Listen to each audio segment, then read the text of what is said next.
Okay kids, Mr. Slater took you through our first sketching exercise, which was, well, you tell me, what was it? Yep, 1 point perspective. So that allowed us to look at an object, draw an object in 3 dimensions. What you should be saying to yourself is, why am I drawing in 3 dimensions? What's the advantages? Well, the advantages are, we just see it's more realistic. Now 1 point perspective is okay. Remember, it was using just a single point and drawing in towards the object. That's good for rooms, it's good for looking at, inside of buildings and stuff like that. But it doesn't really cut it for some of the other stuff we're doing. So we like you to do a slightly more complicated technique, which is 2 point perspective. So you kind of guessed that. We're going to use 2 points this time, 2 vanishing points instead of one of them.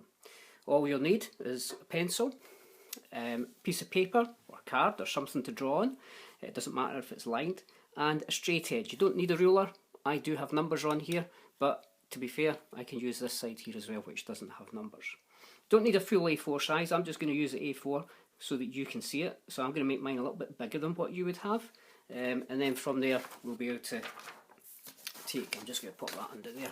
From there you'll be able to draw a little bit smaller than what I'm actually doing. And then for the final thing, then what we'll do is we'll get you to do it in slightly bigger bits of paper. Okay, so how do we set it up? Well, I've got my page here. First thing I need is a couple of vanishing points. So for this exercise, just for the very, very first time, I'm going to put my vanishing points just up here. So I'm about 3/4 of the way up my page. You can put them higher up if you want, but that's high enough just now. And normally we give these names. We call them VP1, vanishing point 1, and vanishing point 2. Simple as that. If I'm going to be drawing something, and I've got this block here just to demonstrate, if I'm going to be drawing something, everything that we tend to draw starts out as a box or a rectangle or a square, and then we either add or subtract material from it. So you can see in this one here, I've taken some material away from here. But the things I'm interested here is this line here, which is called the leading edge. So I've got my leading edge of my object, I've got the right hand side here, which is going to give me the depth of the object, and the left hand side here, which is going to give me the length of the object. So my leading edge deals with the, yeah, that's right, the height of the object. Okay, so I'm going to show you how to do this. I'm not going to do the cutaway bit, that'll be for a little bit later. I'm going to take my straight edge, and I'm going to try and keep all the lines which I'm drawing vertically, I'm going to try and keep them parallel to each other. So to do that, I'm just going to move my straight edge to the edge of the paper here, and then kind of slide it along without kind of making it go wiggly woggly like this. So we pop it along the end, slide it along. So roughly just off the centre. Don't do it right in the centre, just slightly off centre. I'm going to draw my leading edge of the object. Now I've drawn my line quite dark, and this is so you can see it. You should be drawing yours quite lightly. The light lines we call construction lines.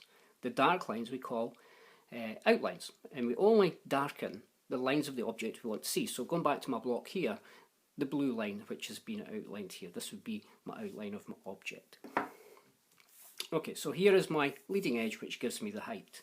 Now you can work to the right hand side or the left hand side first, it doesn't really matter. What we're going to do is take the top of the leading edge, and I'm going to take that off to my vanishing point. So I tend to put my pencil on the point, bring in my straight edge, and then rotate it round until I can see that it's going to go through that cross up there.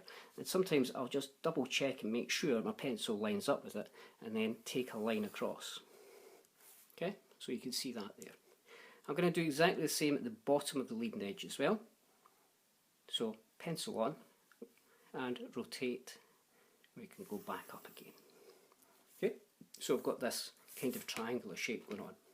And I'm going to do the same at the other side as well. So I'm going to go from the top of the leading edge here.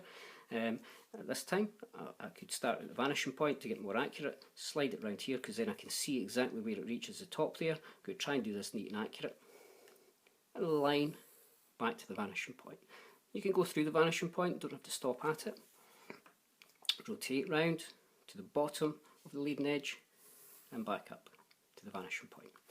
Now if you don't have a straight edge, you can actually sketch this by hand, okay, and you're just trying to get your lines going through that vanishing point. See if you can find something. Anything can be a straight edge. There we go, my wee Tesco gift card, that would work exactly the same. Okay, I said in my block here I wanted to do the right hand side, which would give me the depth, and the left hand side would give me the length of the object. So that's what I'm going to decide next on here. So to get the width of the object, the depth going back here. I'm going to do this the shorter side here. I'd like my vertical line to be parallel to the one I've already drawn. So if I put my straight edge on the line I've drawn here, on my leading edge, and slide it across like this, without moving it around like this, what we don't want to see is this little thing here. So if I've got my vanishing point up here, my leading edge, you can see there's my leading edge coming down here. What I don't want to see is a line going in this direction like this. If I slide this back along here now, you'll see the difference in the angle. So this is the correct side, this is the wrong side. Okay, so this is where people go wrong. Parallel, these two lines are parallel to each other. Okay, so here, slide it along, and then bring it down. So there's the width of the object.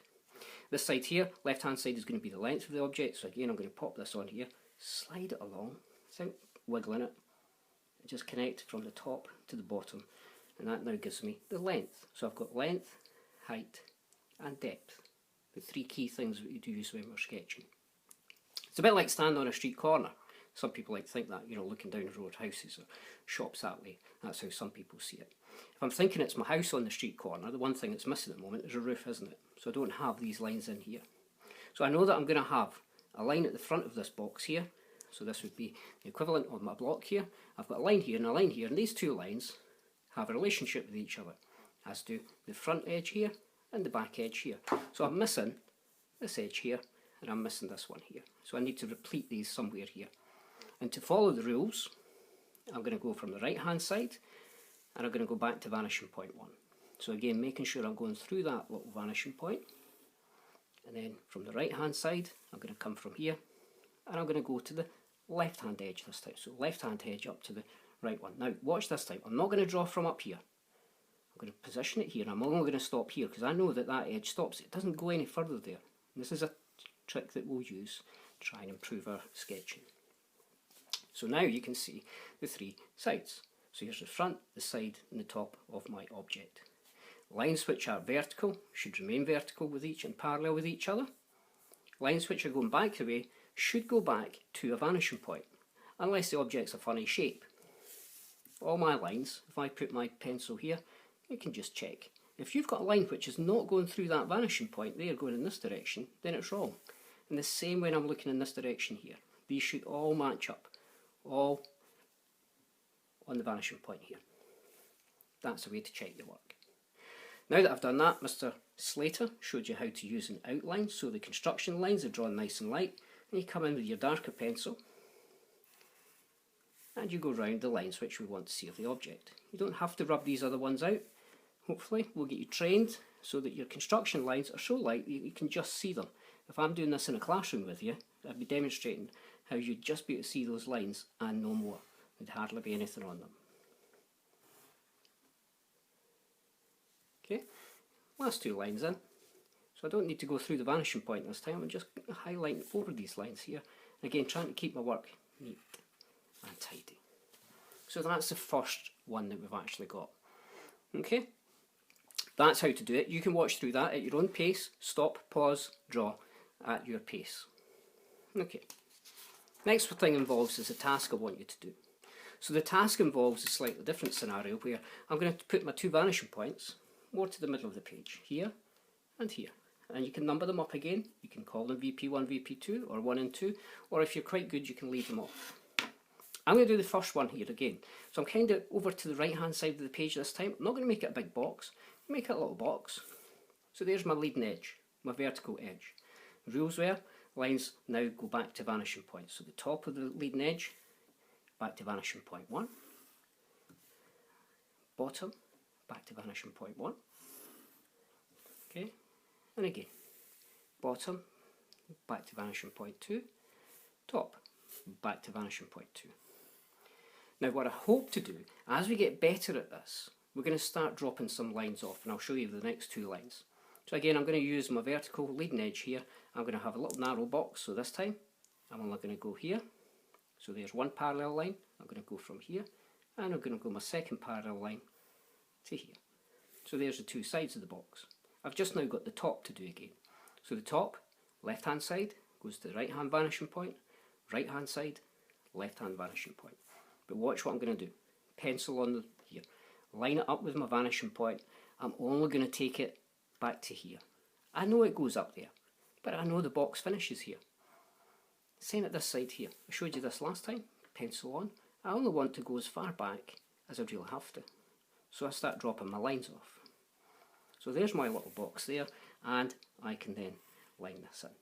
So again, I give it my outline only of the edges that we want to see. And you'll spend your wee bit of time doing that. Okay, I'll let you finish that one. The next part of this task is to add some more leading edges in, just around the page, so we can see what happens, and changing the size and the shape of your box. So I might have a leading edge going down here. I might have one coming on this side. Make that one a tall one. I might have one closer to the middle here. Make that a wee short one.